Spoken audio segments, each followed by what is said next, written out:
की। आइए फिर अनिल जी, जो आईपीओ पर आपकी राय लेनी है, पहले जो कल खुल गया था आर्किन केमिकल, इसकी बात कर लें। क्या राय बनती है सर इस पे? दीप, राय देने के पहले मैं ये बता दूं कि अच्छा क्या है और खराब क्या है। ओके। या पहले राय बता दूं जो आप बोले, बता पहले देता हूं। अच्छा, अच्छी चीजें बता दूं। पहली चीज तो है कि ये इंडस्ट्रियल सॉल्ट और अलग तरह के स्पेशलिटी केमिकल बनाने का कारोबार करती है कंपनी। इन प्रोडक्ट्स की डिमांड भी जबरदस्त है और हाई मार्जिन बिजनेस है। यानी कि बिजनेस कारोबार अच्छा है, बिजनेस अच्छा है, ग्रोथ भी है। और आप पिछला 3 साल का जो हमारे पास 2020 से फाइनेंशियल ट्रैक रिकॉर्ड है, बहुत इंप्रेसिव है।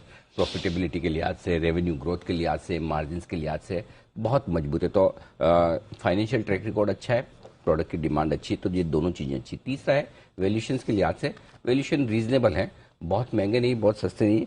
वैसे तो टाटा केमिकल के आसपास के इनके वैल्यूएशन तो आप ये कहेंगे इतने बड़े लीडर के साथ वैल्यूएशन, लेकिन कुछ कुछ और दूसरी छोटी कंपनियां उसके मुकाबले में ठीक वैल्यूएशन है। मैं ये भी नहीं कहूंगा कि बहुत ही ज्यादा सस्ता दे रहा है और ऐसा भी नहीं कि बहुत ज्यादा महंगा हो। तो रीजनेबल वैल्यूएशन आप इसे कह सकते हैं। इसे आप पॉजिटिव में भी रख सकते हैं, नेगेटिव में भी रख सकते हैं, दोनों में। ये न्यूट्रल वाला पॉइंट है। नेगेटिव साइड पर क्या है, ऑलरेडी इनके पास इन्होंने डिवेंचर्स इशू किए हैं जिसमें 17% के आसपास का ब्याज दे रहे हैं। और क्यों दे रहे हैं इतने लंबे समय से, वो समझ में नहीं आता। क्योंकि जब आपके पास में ऑप्शन है बैंक से सस्ता कर्ज ले सकते हैं, तो इतना भारी भरकम ब्याज देना। और जो जिन्हें एनसीडी इशू किए हैं उन्हें इन्होंने शेयर भी इशू किए हैं, वही शेयर्स वापस बिकने के लिए भी आ रहे हैं ऑफर फॉर सेल में। तो थोड़ा सा मतलब वो कंफ्यूजन है कि अरेंजमेंट क्या है, वो समझ में नहीं आया। दूसरा ये कि चाइना पर डिपेंडेंस बहुत है, 40% रेवेन्यू चाइना से आता है। चाइना केमिकल इंपोर्ट एक्सपोर्ट ये सारे रेड अलर्ट्स हैं थोड़े से।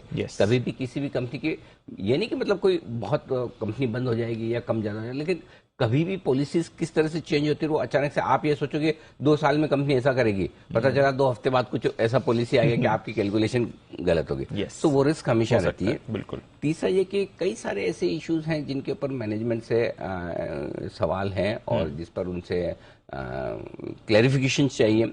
फॉर एग्जाम्पल हाई डेट वाले एनसीडीज, फॉर एग्जाम्पल जिन लोगों को एनसीडीज दिया उन्हीं को घुमा फिरा कर आपने वापस स्टॉक दिए, वही बेच भी रहे हैं। इसके अलावा भी बहुत सारी चीजें हैं चाइना का डिपेंडेंस को लेकर। कम से कम 7-8 ऐसे सवाल हैं जो हम मैनेजमेंट से जानना चाहते हैं। काफी कुछ एक्शन कुछ नोटिस सेबी की तरफ से भी कंपनी को गए हुए हैं, वो भी सारी चीजें हैं। तो आई थिंक इन सबको देखते हुए तो अगर मैनेजमेंट इंटरव्यू देते बात करते तो शायद हमें ज्यादा क्लैरिटी मिलती मन बनाने की। तो एक तरफ जहां क्वालिटेटिव एस्पेक्ट देखें तो आपको लगेगा पैसा नहीं लगाना चाहिए। अच्छा। हाँ, एक तरफ फाइनेंशियल एस्पेक्ट देखें तो अट्रैक्टिव लगता है। तो दोनों के बीच में फिर जो राय है, पैसा लगाने की राय सिर्फ और सिर्फ हाई रिस्क टेकिंग इन्वेस्टर्स के लिए। ओके। सिर्फ जो रिस्क, हाँ, जो ज्यादा रिस्क लेना जानते वो, और वो भी सिर्फ और सिर्फ लिस्टिंग गेन के लिए। अच्छा। लिस्टिंग लिस्टिंग पे निकल जाए, प्रॉफिट हो, लॉस हो, कम हो, ज्यादा निकल जाए। उसके बाद जब मैनेजमेंट बात करे, समझ में आए कि भाई मैनेजमेंट की क्वालिटी क्या है, प्लान्स क्या है, और जो जो कंसर्न्स हैं लोगों के, उनको मैनेजमेंट किस तरह से जवाब देता है, तो उसके बेसिस पे आगे लॉन्ग टर्म का सोचेंगे। तब तक वैल्यूएशंस कंफर्ट के बेसिस पे और जो बिजनेस मॉडल है उसके बेसिस पे स्ट्रिक्टली प्रॉफिट बने लॉस बने लिस्टिंग पे बेच देना है। ओके। ये रहा हाई रिस्क और लिस्टिंग के लिए। हाँ।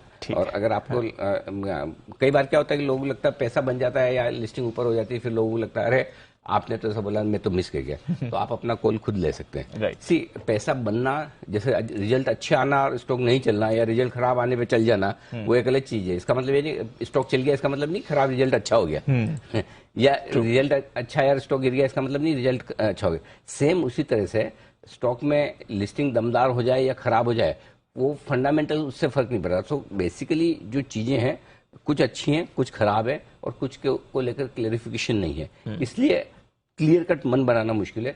तो प्योरली रिस्क लेने की ताकत है आपकी तो ही पैसा लगाइए। हो सकता है पैसा बने या हो सकता है ना बने, आप लिस्टिंग पर एग्जिट कर दीजिए। लिस्टिंग पर एग्जिट, ठीक है सर, क्लियर है। तो लिस्टिंग पर एग्जिट और हाई रिस्क, ये 2 वर्ड्स हैं। अगर आप इन दोनों के साथ तैयार हैं तो इस आईपीओ